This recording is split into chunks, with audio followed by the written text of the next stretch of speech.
Hello and welcome to the Breaking Muscle podcast, the show that brings you the top minds in the fitness industry who share their knowledge and experience to help motivate and inspire you to take your training to the next level.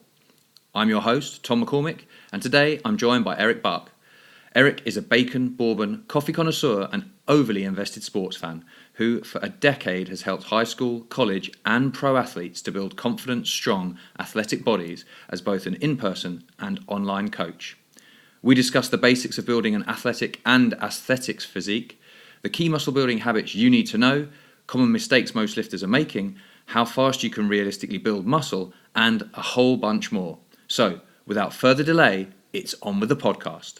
All right, Eric, so thanks for joining me today on the call, and please give the listeners a little bit of a background about yourself, your history, how you got into training others, and why it's become your passion and you've sort of dedicated your life to it. Yeah, so I'm Eric Bach. I'm down here in Georgia, and really I got I kicked off my training career or my obsession with fitness, so to speak, as a skinny guy playing sports and getting absolutely demolished on the football field. So I remember one time very vividly, I was running down the field and during practice with a teammate, and he had the option to either run past me, which he had a great clear line to the end zone, or he could run through me. At that point, he ran through me, and tell you what, at no point in my life did I ever feel more pathetic, more weak. And, much of this happened, directly as a relation to, I was just a slow developing kid at the point. But I had been already reading up a ton on exercise, on training, on nutrition, and trying to implement things of my own, but I wasn't having any luck. And despite working my butt off in the gym, doing things that I thought were correct, following, a lot of old school bodybuilding magazines that were, I guess, aimed towards the advanced bodybuilder who had a little bit more natural testosterone flowing through his body at the point.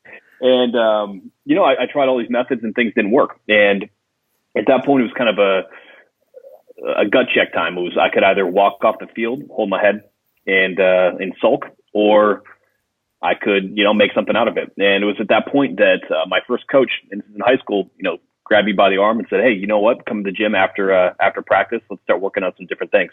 And really at that point, that's when everything changed for me, because instead of doing all the, 18 different variations of curls and trying to do all these different things to get big and jacked in sports, we started playing with a barbell. We started working on clean progressions. We started working on snatch progressions. And, through feeling that way, through feeling the natural explosiveness that I had, and then actually integrating sound training principles, it really built the bedrock of my foundational knowledge that I have now. And, in terms of my overall philosophy with training, I'm all about simplicity. Far too often we look for the advanced tactics before we've mastered the foundational skills. And much like building a pyramid, the height of that pyramid is limited by how great the foundation is.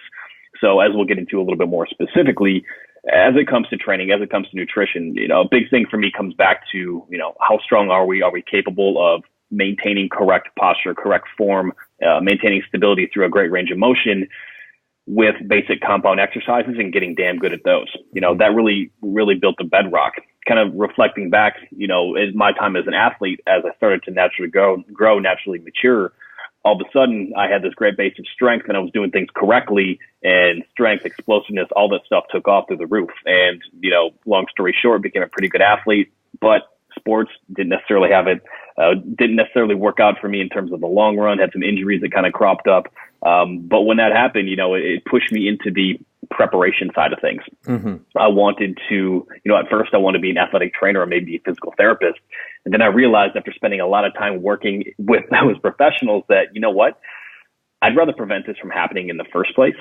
And really, proper strength conditioning, mechanics, and all those aspects really became what I obsessed about. So, kind of going through that process, jumped into strength conditioning. Luckily, I was at a smaller school here in the States in Wisconsin, where I was able to work with athletes when I was about 19 years old and really assist some of the coaches then, and really got really got some experience at a quite young age, and I really started building up that foundation. So, I migrated through that, got through college, was working as a strength conditioning coach for the wrestling university team, and going through that process, and moved across the country.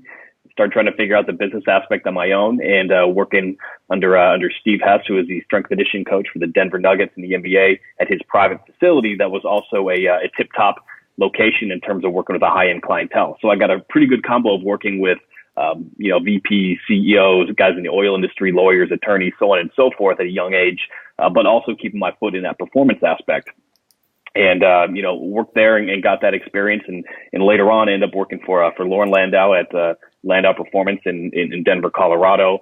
And, I'm on my own at this point, but, Lauren eventually became the strength conditioning coach for the Denver Broncos. So I'm very humbled to look back at who I was able to learn from at a young age, getting a ton of experience, be humbled time and time again by how much I didn't know by watching them, excel in terms of their craft, and then being able to take those aspects, take what I learned, and then be able to apply with my own experiences and the clients that I help today.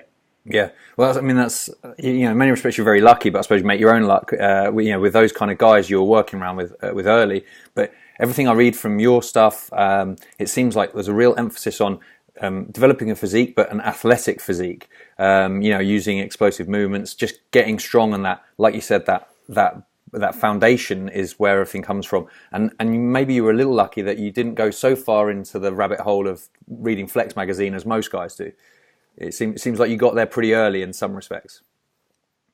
Yeah, definitely. I mean, obviously, like anyone else as a teenager at that point, obviously I wanted to be able to, to attract the right eyes and try to hook up with some girls and stuff like that. But, I was so obsessed with the performance aspect once I felt how that changed, because, one thing that stuck with me since that time is when you feel strength, when you feel that power, when you see what you're truly capable of and what your body is capable of, that's really like what pushes you and what builds a lot of that mental fortitude versus just what you see in the mirror. It's not that stuff isn't important. Hey, I'm vain, check out my Instagram page. I got plenty of shirtless pictures on there. But, there's something about that performance aspect, especially for us guys, where it's like, especially if you're no longer competing in sports. I've noticed that a lot of the men that I work with, and women too, we want that aspect to compete. We want to feel strong. We want to feel explosive. We want to feel capable. We want to look the part, but the entire picture is not complete until you have a body that performs as good as it looks. Yeah. You don't want to be all show and no go, right? So exactly. I mean, in my mind, it's one of the mistakes that most sort of guys make is they don't realize that actually they need to develop strength first, and then everything comes off the back of that. Like strength is kind of the mother quality. If your strength's improving, all the other stuff will take care of itself, and if you focus on it, but you have to have that foundation in place. Would you agree that's a mistake a lot of guys are making? Yeah, definitely. Far too often you see guys that are doing, like, again, they're doing a ton of high volume training and adopting advanced bodybuilding tactics and drop sets and doing a ton of training volume. But the problem with that is, unless you can create sufficient mechanical tension throughout the muscle, unless you can, have a better muscle fiber recruitment pattern, you're really going to struggle to make use of those methods. It's not that those methods do not work, but it's a misappropriation in terms of when they are applied. So yeah, kind of getting back to, my methodology, and I know that you agree with a lot of these key points, where if you can get strong and really build these basic movement patterns, the amount of tension that you can create, the muscle fiber recruitment that you're going to be able to have is going to potentiate everything else that you want to do, whether you want to specialize in performance, whether you want to specialize in optimizing your physique. But building up that strength, it's going to build up that work capacity to make everything else that much more effective. And that's where so many people miss the gap or miss the boat when it comes to their training, especially in the beginning. Mm-hmm. Yeah, 100%. One of the things that popped in my head when you were talking there is people kind of get hung up on protocols and not the principles. So they, the shiny, sexy stuff that you read in the magazine, they're focusing on that and not understanding that, they have to do all those underlying principles first, and then the other stuff's the cherry on top. So I think that's hugely key. Now, there's some muscle building habits that you probably have when people that are trying to pack some size on that you have in mind. They need to do a few key things. Are there any ones that immediately spring to mind when you're working with someone that wants to put some size on that you're going to try and work into their schedule just to make a routine? Yeah, so honestly, one of the first things, it comes down to calories so many times for people that are trying to build muscle. If you want to throw around the term hard gainer, skinny guy, whatever it is, like, I don't like to attach labels, although I used to do that to myself all the time. Mm-hmm. When it comes to that, I think the most important thing is awareness. And when you become aware, you can make better informed decisions. So really what that comes down to for me, I'm going to have people track calories for the first couple of weeks. It doesn't have to be permanent, but I want them to truly understand this is how many calories you're eating each and every single day. This is what you're putting into your body. This is where we need to get. And I don't care if we have to track calories to get there or we apply some different method. It's gaining that awareness. Really, no long-term change comes without that education. The best education is self-education. And that's what really empowers people to make that long-term change. And one thing that I'm really hell-bent on doing with my business is, making sure that when I work with somebody, no matter how long, that they leave with the tools that they can become self-sufficient long-term. And when it comes to skinny guys, the biggest thing that they struggle with are people looking to build muscle is information overload. Do I need to do keto? Do I need to do fasting? How many calories should I eat? Can I just have a protein shake?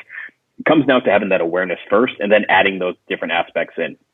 So let's say we look at tracking calories for the first couple of weeks. We get that awareness, see how much we need to eat. Then we'll work on some basic principles, some basic habits that they can do each and every single day to get that. One of the easiest ones, and you've probably read about this one, good friends over at Precision Nutrition have a couple super shakes. So can you add some whole food? Can you add some, bananas, maybe a protein powder, add like peanut butter, mix that in a shake twice a day, carry that with you. Boom, that's an extra 500 to 1,000 calories that you need in order to grow. So again, awareness and then habits to bridge the gap between what's happening now and what needs to happen long term in order to succeed. Yeah.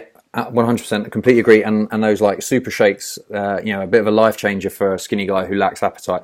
And really, there's nothing magical about them other than calories.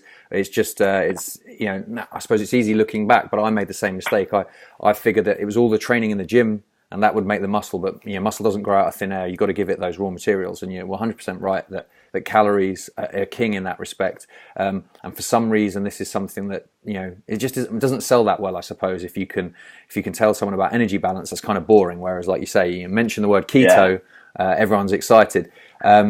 So that one I 100% agree with. And then, do you find when with skinny guys, one of the troubles I have is just that appetite, and that using the super shakes is obviously one strategy that helps them get the calories in. But a lot of hard, like we're talking about that label of a hard gainer, is more they're a behavioural hard gainer. There's nothing really holding them back other than they aren't able to do, the basics that are required of them by, training hard and eating right and resting. Do you think a lot of guys, pigeonhole themselves and really there's nothing other than they're letting themselves down? Yeah, I really think that's it, because I reflect back and that's precisely what I did, myself. And I tend to notice those who are skinny and trying to build muscle tend to have a lot of different, a lot of similar behavioral traits, right? They're generally pretty high strung, a lot of energy naturally, trouble focusing, whether it's in school or different topics that they're not fully of interest. And then that same aspect applies directly to fitness, right? They want to change their workouts all the time. They need the newest information when it comes to training and diet rather than nailing what needs to be done consistently over time. And that's the hardest thing for people to wrap their mind around, is that this muscle building process takes a lot of time. Regardless of who you want to look at in terms of methodology or the maximum rate of gaining lean muscle, whether it's the Casey-Butt equation, whether it's Lyle McDonald's work, whether it's Alan Aragon's research, there's a limit to how much muscle you can build, how fast. And it comes back to the case that we tend to dramatically underestimate what we can accomplish over time, but dramatically overestimate what can happen in a short amount of time. Yes. If you tell a skinny guy that, hey, you know what, you're going to gain 3 pounds of muscle this month, they're going to be like, oh my God, that's it? Then if you tell them, hey, you know what, if you stay this course for a year, you might gain 20 pounds of muscle or 30 pounds of muscle, and they'll be out of their mind happy with it. The problem is, how can you get that buy-in? How can you get that commitment on the front end to make sure that people stick with it over the long course, which they need to truly succeed? Yeah, that's actually so true. You touch on that point about what they can do short term and then extending that out. I have conversations with people where I'm like, I think you should be aim to gain about 0.25% of your body weight per week, and they're like, really? Oh man, that's and then you're like, well, if you do that in a year's time based on your weight, you'll be 25 pounds heavier. Would that be good? And then that blows their mind. And somehow there's that disconnect, and you're 100% correct. Trying to bring those two things together. What you talked on there's two elements I wanted to focus on about mistakes that skinny guys make. The first one was changing exercises and programs too often, and the second one was the fact that it takes that time and setting some realistic expectations. So first up, let's look at the kind of program hoppers and how they're letting themselves down there.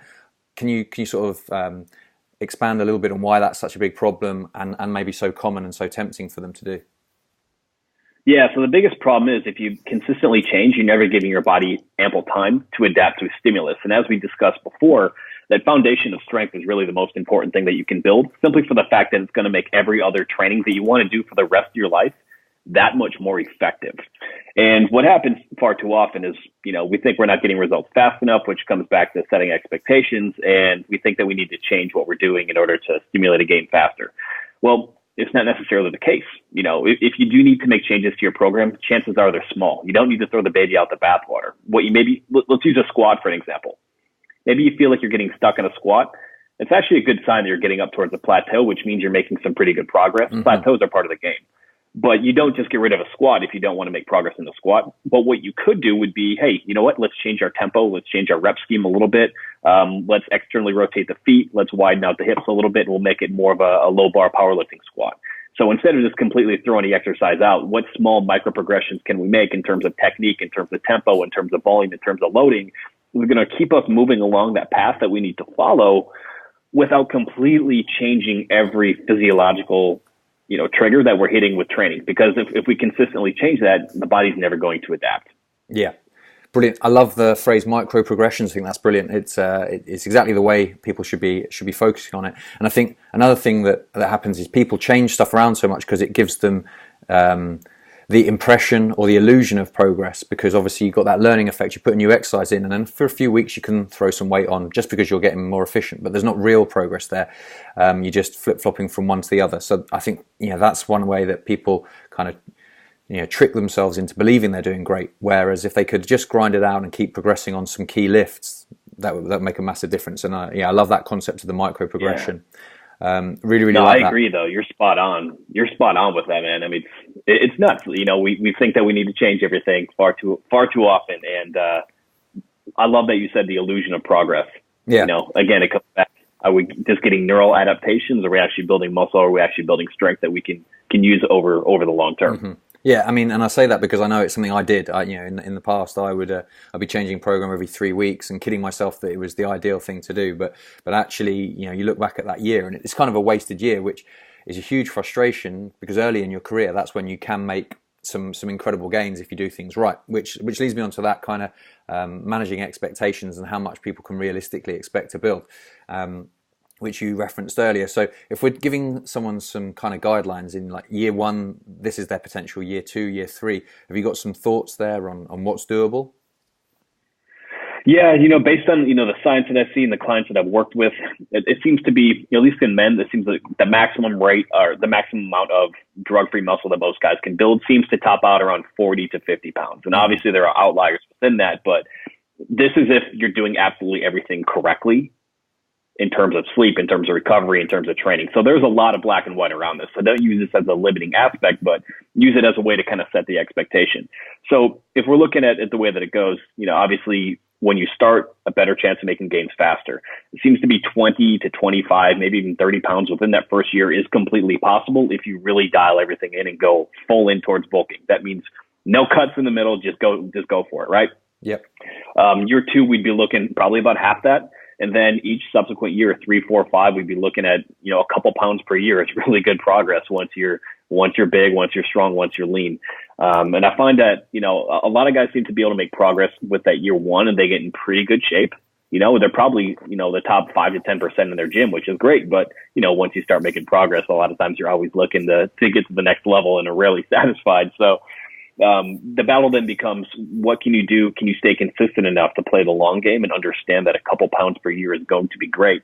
And you compound that over 3, 4, 5 years of just staying consistent and knocking out these workouts in your diet and training, you're going to have a really, really good physique, but it's going to take time.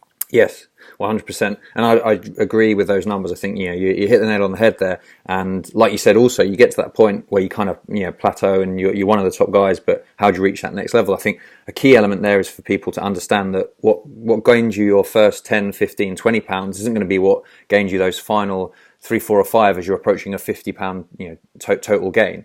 And you can't just do the same thing from day one to the end of your lifting career if you expect to make progress.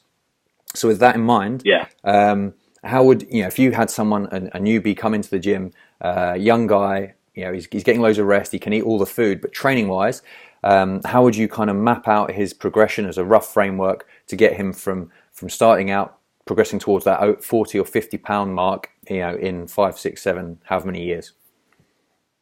Yeah, so really in the beginning, what I would look at, obviously we're going to really work on technique, make sure everything is up to par, lifting safely.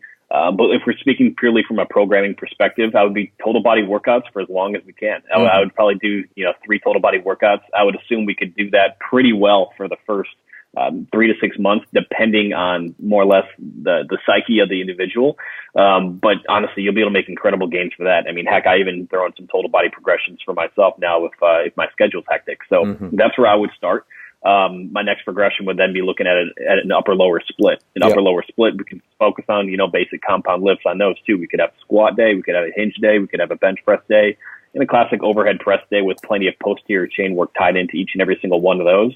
And frankly, you can run something like that for years and it works well. But again, so let's say we go 6 months with a total body. We'll run six months to a year with an upper lower split. We'll just consistently tweak those variables a little bit to keep the guy progressing. And then after that, after a year and a half, then we have a lot more flexibility. You're going to get incredible progress if you stay with an upper lower split, or you can dive into something that's going to be you can do something high frequency. You can go a push-pull 6-day week training split. That's one of my favorites because I find at this point, especially if you've been at it for a couple of years and making good progress, you're rearing and ready to go in the gym. And being able to apply something that is going to be 45-minute workouts 5 or 6 days a week, but you're getting increased training frequency, which brings up your volume, can be a very important or a very good stimulus. Then alternatively, if you're purely focused on the aesthetic component, body part splits have gotten a lot of flack over the years, but I mean, I was one who gave them flack, but end of the day, they do work. Yeah. You just have to be strong. You just have to be stable. And, one key note on that is, people tend to say, hey, a body part split, you're not going to train a muscle frequently enough. Well, for one aspect, it seems that the evidence now is pointing that overall volume is going to be even more important than frequency. I mean, you can take into account protein synthesis, so on and so forth, but there's that. But a lot of times I think the training frequency is misconstrued when people look at a upper lower split and the amount of muscle that's truly affected, right? I mean, look, if you've got a chest day and a shoulder day and arms day, triceps are getting hit 3 times a week, shoulders getting hit 3 times a week, just in terms of the anterior delt. If you look at you've got a pull day and you're hitting some pull-ups on arms, you're hitting most of the muscles on posterior chain 2 to 3 times a week as well. So, either one can work. It's going to be about what you're going to stick to consistently and what's going to consistently drive progressive overload. Yeah. I think that's brilliant. And actually, it's an interesting point you make about the bro split. I mean, in many ways, bros have been doing science without even knowing, like you say, because they're hitting their triceps or whatever multiple times. Everything is kind of getting hit, although it might be as a secondary muscle group within another workout. So yeah, that's a great point. And so we've got that kind of the splits you'd work through. I'm interested to know how you think about progression. You talked about volume being really important there and intensity. Now, early in a lifter's career, are you thinking we're just driving load and then later on we're shifting focus and looking more at volume? Are you manipulating them all the way through? Do you have any thoughts on that? Yeah, I tend to push the load a little bit more in the beginning once we get past, the teaching, simply for the fact that we want to be able to build that strength and take advantage of many of those increases. But, I'm not averse to volume at those lower stages, especially as they're building momentum and really starting to enjoy what they're doing in terms of training. Like, hey, if we want to hit some volume on biceps, hey, let's go for it. Sure. We got to have that buy-in and that enjoyment aspect as well. But going a little bit further, later on, I like to dig into volume a little more, decrease the load, simply for the fact that, 85% of a max when you're, deadlifting 500-600 pounds is exponentially more stressful than it is at 85% when you're pulling 200-300 pounds off the ground. So neurologically speaking, the recovery process is going to be a lot longer when you are more advanced with training. So I tend to go a little bit heavier or a little bit higher on the volume, decrease the loading a little bit, or what I'll do is I'll dramatically decrease the intensity with some of the volume. So instead of doing triples, maybe we'll just do singles. So we're just consistently still working that movement pattern under enough load. But in terms of increasing the overall training volume, we're going to hit more of that with a lighter weight. Sure. Okay. Yeah. So you got back off sets and all sorts of different strategies. You can get some volume in whilst also touching those heavy loads. Yeah, I like it. makes a lot of sense. And I think also shows, for anyone that's listening, is, once you understand those principles, there's almost an infinite number of ways you can program it. Just don't abuse the principles, which is one thing when you're looking at a training program that's suggested in a magazine or something, is if you can understand those principles, you can see, is this a good program? And almost all the programs people think are radically different that are successful probably have more in common than they do that's different, because they're based on those principles. So I think that's like a real key element for people to understand. Quickly thinking about you talked about exercises and how as you get stronger, the fatigue generated goes exponential if you can deadlift 500 pounds compared to when you were starting out at just 130 pounds, for example. Have you found that some exercises lend themselves really well to beginners loading up, but then they're not so good as you get really advanced and incredibly strong? I'm thinking, for example, in my experience, deadlifts are a fantastic exercise in the early days, but then if you get someone doing double body weight deadlifts or above, then the amount of fatigue that generates, it can be actually detrimental if just building muscle is their goal.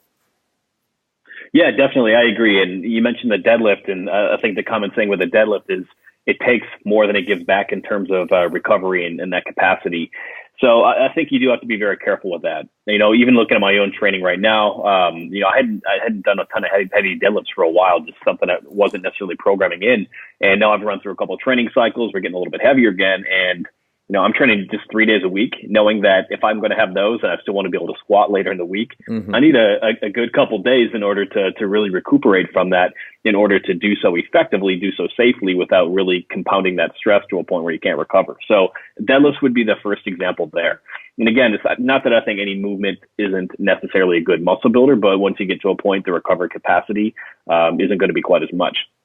Looking even a little bit further, an example for a deadlift, what you could do, I find a ton of guys do really well with heavy RDLs. Once you get past a point where conventional deadlifts aren't necessarily feasible, or even I'll do like a trap bar deadlift with an accentuated eccentric on an RDL. So regular trap bar deadlift out and then hip hinge down, and that's an incredible muscle building stimulus. It's a lot easier on the spine.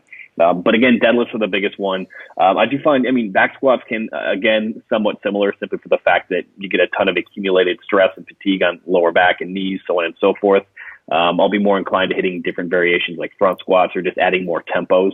That's one thing I get into quite a bit, especially as you get more advanced, would be using different tempos, kind of following like an intensive and an extensive training split to get some variability within what you're doing. So if you're going to do a heavy block, that's fine, limit it and understand it, and then do something that's going to be higher volume with less weight and just give your body a little bit more stress. Okay, brilliant. I love that that trap bar eccentric RDL idea. I think that's a great one. I'm gonna steal that and put that into some of mine. Oh, enjoy it. Yeah. Well, yeah, I'll do it once, and then as long as I've come through it, I'll give it to some clients. Let them suffer. So I like it. with that intensive, extensive programming, are you thinking block to block, or like a DUP structure? Have you experimented with that, having heavier days and lighter days within the week? Is that something that's been successful for you? I tend to prefer it block to block versus the DUP approach. Again, they can both work, and it might be just a matter of personal preference of what I've seen. But, just kind of knowing that you have a block, like, okay, we're going to have a lot more eccentric stress coming up here versus heavy loading. I think it's a different mindset. Personally, I know my fatigue, my systemic fatigue is actually way higher when I'm naturally, I do well with low reps. That's just the way that I'm wired. But if you give me a ton of time under tension, especially with the fact that I can move decently heavy weight, that's going to beat me up a lot more. And I know that I have to dial in every other aspect of my recovery around that. And this is when you start getting really specific in the muscle building process, right? So if I know that I'm going to have a lot of volume with that extensive training block, everything else has to be completely focused on the recovery aspect. Otherwise, I'm going to get sick. I'm going to fall off. Something is going to crop up. Versus the DUP structure with that same, I'll be too inconsistent with it to really maximize, I think, any of the training adaptation that I experience. Okay, yeah, there might be some kind of confusion in terms of the stimulus as well coming through, depending if the rep ranges are too different from one session to the other. And so like what you touched on there is knowing your own body, but I mean that's the cool thing about having a coach. If you've got a really great coach, is someone who can do that. So obviously your experience and expertise means that you can use that with your clients, and you've built up years and years of this, and spot those maybe quicker than they would, obviously, because they'd have to take the years to learn them. You can you realize those mistakes in advance and sort of flag them up for people and manipulate training. And would you see that that's one of the real added values of having a coach?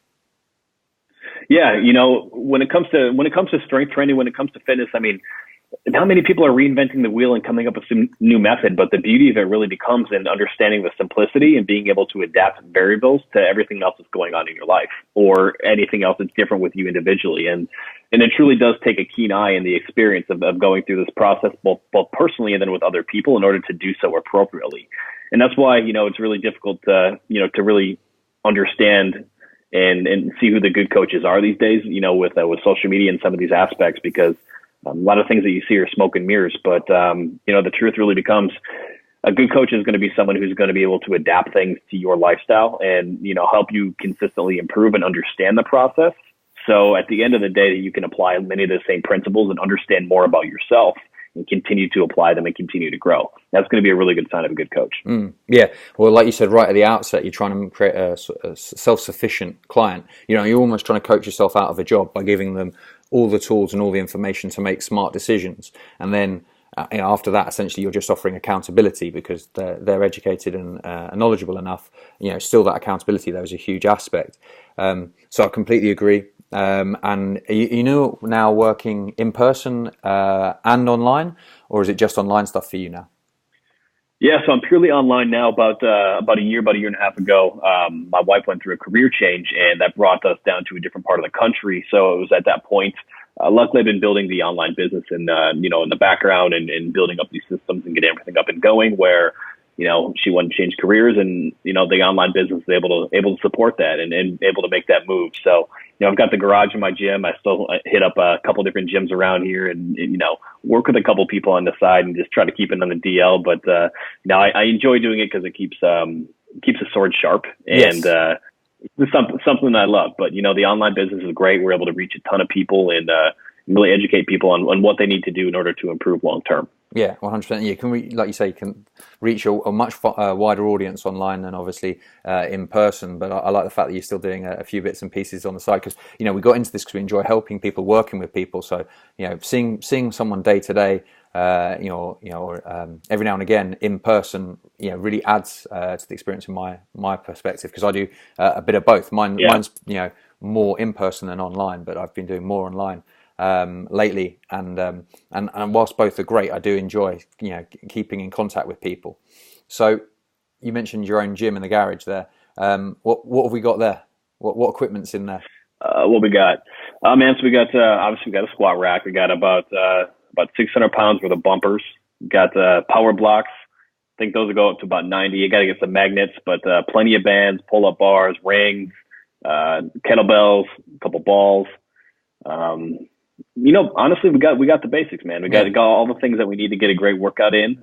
Good stereo system, can't complain with that. And I just the problem is here right now. It's not too bad in terms of temperature, but if we get in the summer, it is close to 100 degrees and it's humid, and that can become a sweat factory. But part of me kind of enjoys that fact, but I can only tolerate it for about 45 minutes before I think I risk doing myself some permanent damage.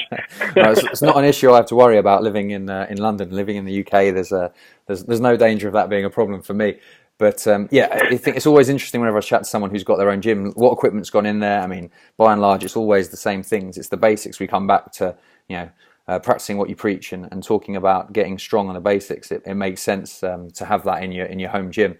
And do you supplement your training by, when you mentioned you're in some other of the local gyms, are you just training some other people occasionally there, or are you getting workouts in a few other gyms yourself? I get some other workouts in there simply for the fact that, I've got a tendency, if I allow myself to, I'll work myself into the ground on my business. Mm-hmm. And I'm in my office right now, so it gets me out of my office or out of my garage and gets me interacting with more people if I'm not seeing anybody too often in terms of training sessions, so on and so forth. So, I've got that going on. But just a combination of the two. But, that also helps too if I need to spice things up, use cable systems, use different machines. Occasionally I'll drop in even to a class and just have somebody else kind of do the thinking for me, and I'll just go to work. Sure. Yeah, you just get your head down and get the work done. So what's your training? Like as a broad overview, how are you training at the moment? Because now you're super busy online. much like everyone that's listening here, you've got a career to handle and time is at a premium. So how are you organizing your training? Yeah, right now I've got really 3 planned workouts. If I can get 4 in, I'm happy with that. Essentially, one day is going to be it's kind of a push and a pull. So it'd hit like a deadlift and overhead press.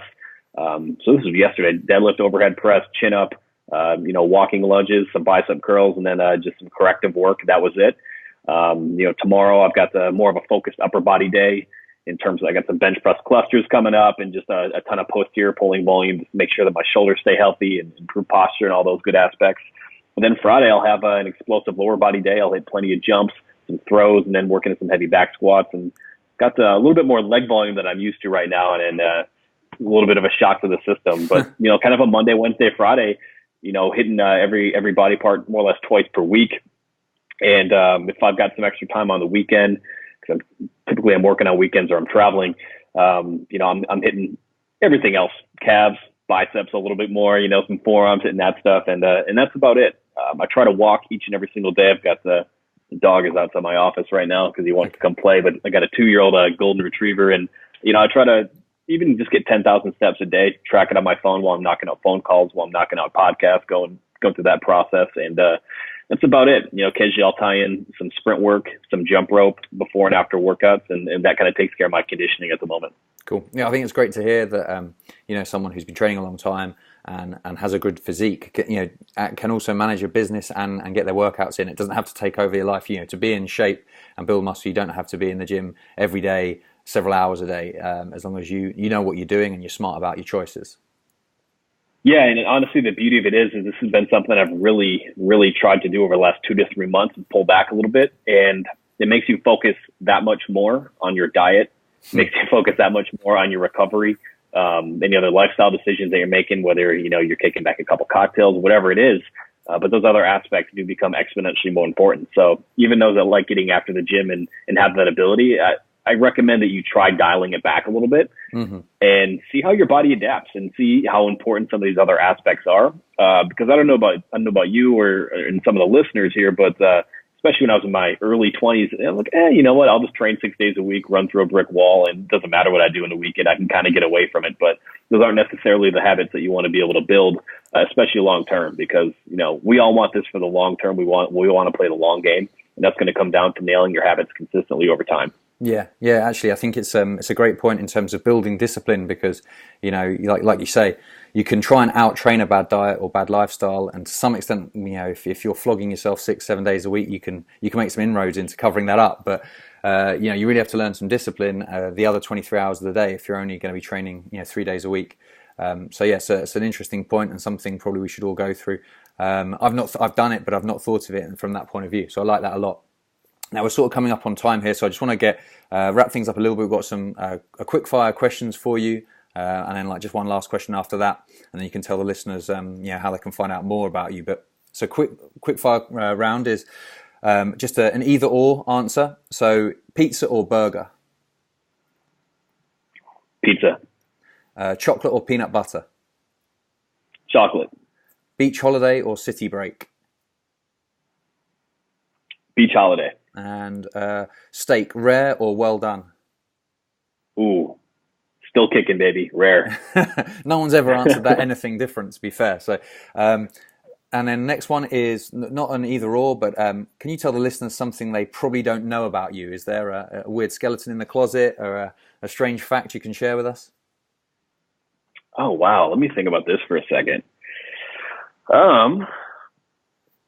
This always gets people thinking. They're weighing up their options. Yeah, can I say that? Can't I say that? That's like, what's going to get me in trouble? Yeah. No, I got a horse story. Yeah.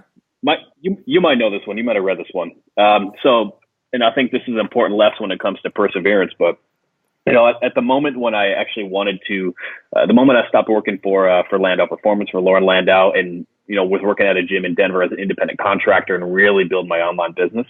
Right at that point, I actually had an accountant who stole over $50,000 from my business, and it caused a $100,000 swing right as I was going all in on my business and got rid of a huge kind of influx of cash. So I know a lot of people don't know that story in terms of the fitness aspect, but really what that taught me is, you never know what's going to happen. You never know what's waiting on the other side. And it comes back to these basics. It comes back to the basics in training. When you get complicated and things are so overwhelming that you don't know what to do, get back to the basics. Same thing with business.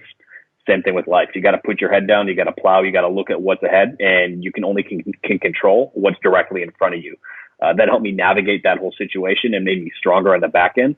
But the same thing happens with fitness all the time. When we get overwhelmed, something happens, and we think that that things are out of our control. Well, that's very rarely the case.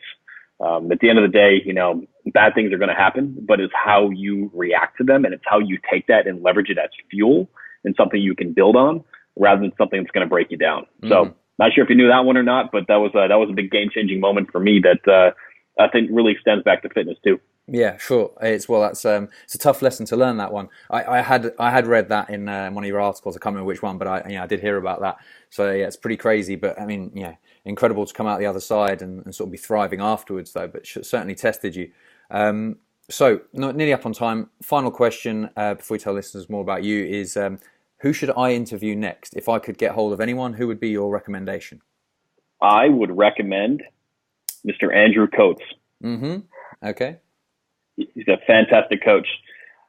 He's up in Edmonton and absolutely fantastic. He's been doing things the right way for a long time, and I had a good conversation with him a couple of days ago. And there are a lot of guys that are trying to break through and really put out a good message. And a lot of times that gets overcrowded by a lot of the glitz and glamour that are out there right now. And he's a truly good coach. Has been doing this the right way for a long time. Okay, cool. Well, noted his name down, and maybe I'll hit you up for a contact details for him. So that sort of wraps us up on questioning and talking everything training wise. Can you take a moment now just to tell all the listeners where they can find out more about you if they want to learn a little bit more about what you do and what services you offer? Yeah, definitely. So, top two places to hit me up. Number one would be my website, bachperformance.com. If you're down for reading articles, we have about 300 of them on there. We have plenty of really good high quality content that's focused on, really maximizing the efficiency and helping you look great naked without living in the gym. That's our tagline. And then Instagram, I'm quite active there. Kind of sarcastic, which you might enjoy.